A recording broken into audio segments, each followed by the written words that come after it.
when they were about to take the baby from her back and throw the baby into the hot oil. And at that moment, she hesitated a little bit. She was about to give up her faith.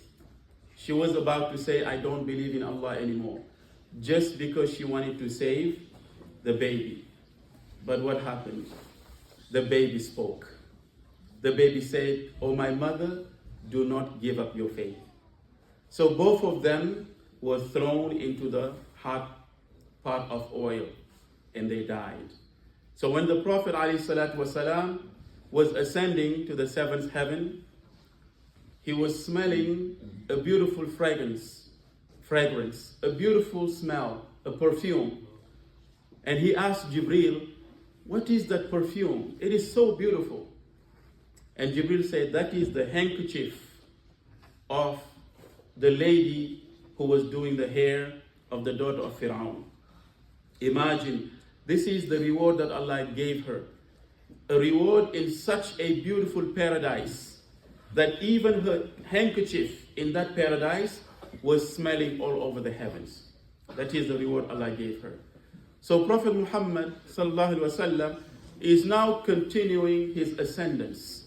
He met an angel with a very dark face, very mean, no smile. And the Prophet alayhi salatu wasalam, he asked Jibril, who is this angel? Who knows who's that angel? Malik. That angel is Malik. And the Prophet sallallahu alaihi wasallam asked Jibril why he does not smile, why his face is like this. He said, he is the angel who guards Jahannam. He's on top. He is the leader of the angels who guard Jahannam, the hellfire. So that is why he said, ever since Allah created him, he never smiled in his life. And he will never smile. We said all the prophets who were on the first heaven, the second, the third, the fourth, fifth, sixth, and seventh. On the seventh, he found Ibrahim alayhi salam. And Ibrahim alayhi salam had his back on what is known as Baytul Ma'mur. Baytul Ma'mur, it is like a Kaaba. The same Kaaba we have here in Mecca, same direction up. Basically, they say if you were to drop something, it will come directly from Baytul Ma'mur, this Kaaba that is on the seventh heaven, and will drop on the Kaaba on earth.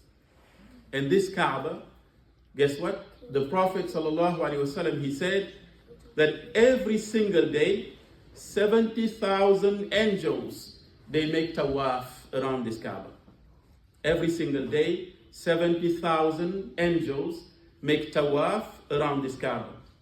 And when they return, the next day, another 70,000 angels will make tawaf. Until the day of judgment, the same 70 will never come back. So can you imagine how many angels there are? Baytul Ma'mur. This is where Prophet Ibrahim alayhi salam is. And the Prophet sallallahu alaihi wasallam said, I found him teaching Quran to some young children. And who are these young children? These are children who died when they were young. Babies, young kids. Now they are there with Prophet Ibrahim alayhi salam and they are learning the Quran. Now Prophet Muhammad alayhi salatu wasalam, he goes beyond Baytul Ma'mur. After he goes to Baytul Ma'mur, now Jibril alayhi salam cannot continue anymore with him. Allah told Jibril to stop. You cannot continue. Because where you are going is higher and deeper. Only Prophet Muhammad can reach it. He continued on his al-Buraq until he meets with Allah Azza wa Jal. But there is a veil between him and Allah. Nobody can see Allah, not even the Prophet. We will only see Allah when we enter Jannah. So Prophet Muhammad sallallahu alaihi wasallam now comes face to face with Allah with a veil between them. And Allah addresses Prophet Muhammad sallallahu alaihi wasallam. And Prophet Muhammad sallallahu alaihi wasallam addresses Allah Azza wa Jal. And how do you think he would address him? When Muhammad arrived alayhi salatu wasalam, as polite as he can be, and we are supposed to do this as Muslims, is to give salam, to say assalamu alaikum. Imagine the Prophet saying to Allah, assalamu alaikum ya Allah. Can we say assalamu alaikum to Allah? Because assalam means peace. Peace be unto you. But Allah himself is peace. Can we tell him peace be unto you? When he said assalamu alaikum, Allah told him no. That is not how you greet me. When you greet me, you say at-tahiyyatu lillahi wa salawatu wa tayyibatu. After the Prophet gave him the greetings, when the Prophet said at-tahiyyatu lillahi wa salawatu wa tayyibatu, he stopped there. Then Allah replied. Allah said, assalamu alayka ayyuhan nabi wa rahmatullahi wa barakatuh. Imagine Allah giving you greetings.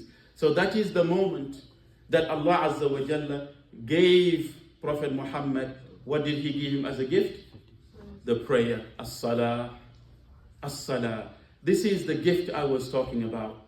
The special gift that Allah Azza wa Jalla invited Prophet Muhammad sallallahu alaihi wasallam all the way to the heavens, all the way go past Baytul Ma'mur to meet with Allah Azza wa Jalla, so Allah can tell him, I want you and your ummah to go and start praying. So now Allah gives him the prayer and told him, go back to your people and tell them they have to pray 50 times a day. 50 times every day. Imagine if we were to pray 50 times a day. That would mean that we would pray every 24 minutes. Now Prophet Muhammad ﷺ, he was excited. He's not one who will say no to Allah. He took the prayer as a gift. And he was coming down. Who did we say was on the 7th heaven? Ibrahim. Who did we say was on the 6th heaven? Musa alayhi salam. So when Prophet Muhammad sallallahu alayhi wasallam reached Prophet Musa alayhi salam, he gave him salams.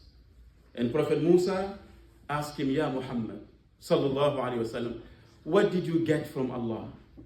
He said, I got a gift, a very special gift. And this gift is as-salah. I'm going to take it to my people. He asked him, how many times? How many times are they going to pray? Prophet Muhammad said we are supposed to pray 50 times a day. And guess what Prophet Musa replied? That is too much. You cannot pray 50 times a day. Tomorrow we will continue the rest of the story. Inshallah. It is time to pray. It is time to pray.